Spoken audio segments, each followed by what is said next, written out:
Thank you for continuing to watch this video series on spirit, soul, and body. And now we're going to look another verse of scripture that Jesus even talked about those three things in a different form. Luke 10:27 says, He answered, Love the Lord your God with all your heart and with all your soul and with all your strength and with all your mind, and love your neighbor as yourself. Have you ever been in a place where you're passionate about something? You're passionate. I mean, I used to be passionate about soccer since a little kid, growing up in Guatemala or in Mexico. Jesus is having a conversation with this a rich ruler, and asked him if he knew, and he was reciting where it says, "Hear, O Israel, God is one, and you should love your God with all your heart, with all your mind." So that is in the what's called the Shema, right? In the Jewish tradition.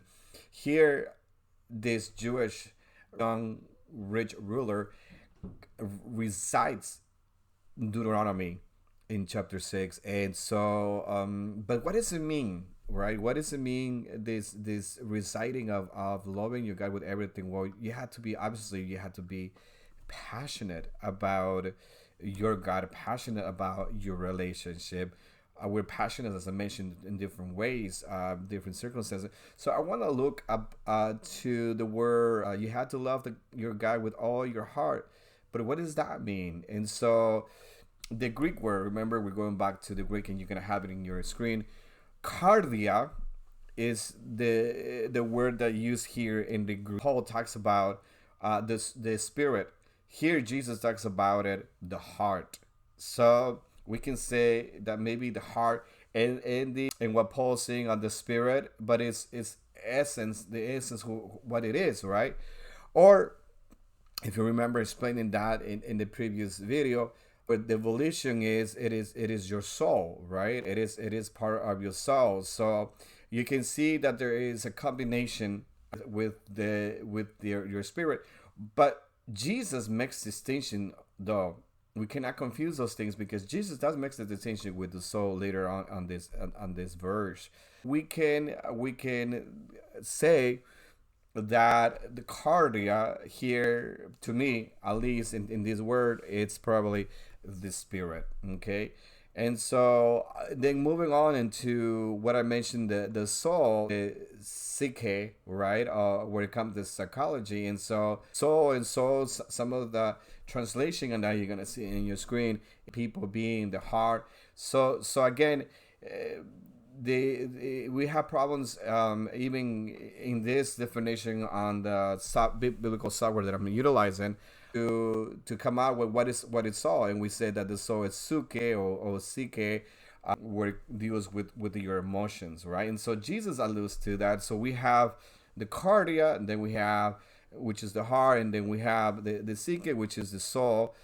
But Jesus also uses, says, verse 27, we read again, love the Lord your God with all your heart and with all your soul and with all your strength. Wow. And with all your mind. And so we go to the strength. Strength here is the word iskios, which means what? Strength, ability, might, power, might. So with all your abilities that you have to love God, right? With everything that is within you. So that's the strength. And then we come back to the mind, right? It says love your God with all your mind, and that is boia, which means pure imagination or understanding. So basically, again, we begin to connect those terms. One, what Paul said, follower of Jesus, apostle of Jesus, and Jesus himself used some of this terminology we're reciting in dialogue and conversation with the ruler.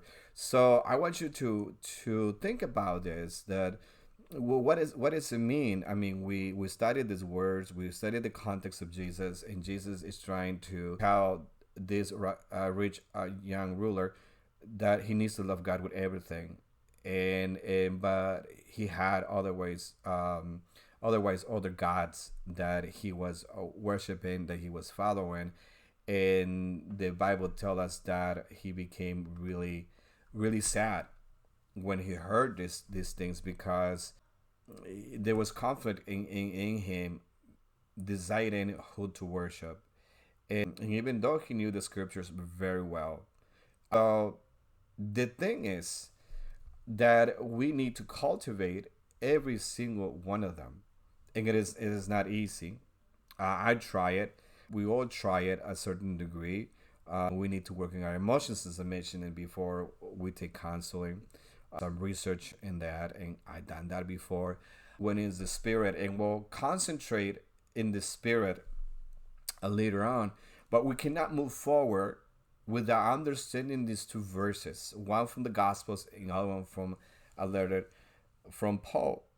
We cannot move beyond to talk about conscience and intuition and communion if we first don't understand that we have to cultivate. So you might ask me today, how do I cultivate? What steps do I need to take to cultivate each one of them? And I would say that most Christian literature try to concentrate in your spirit, and we concentrate on that and cultivate in your spirit. So we're gonna go step by step with what is conscience, what is intuition, what is communion, and how we can do that.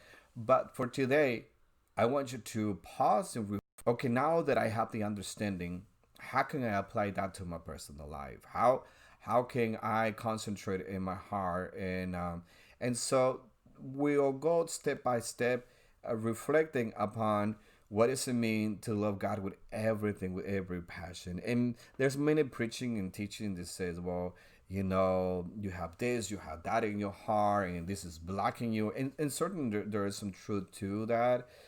But more specific, the basic step is praying and saying, Lord, show me the areas that I need to work in me. The psalmist used to say, search my heart, search my heart. And that's a humble thing to say. So there's humbleness that comes when we ask ourselves, we're not perfect, we're not 100% accurate, we probably not living the way we should be living. But Lord, in your grace, in your love, show me, reflect on perhaps the areas that you need to work. Practical thing that I can tell you is take a pen and journal.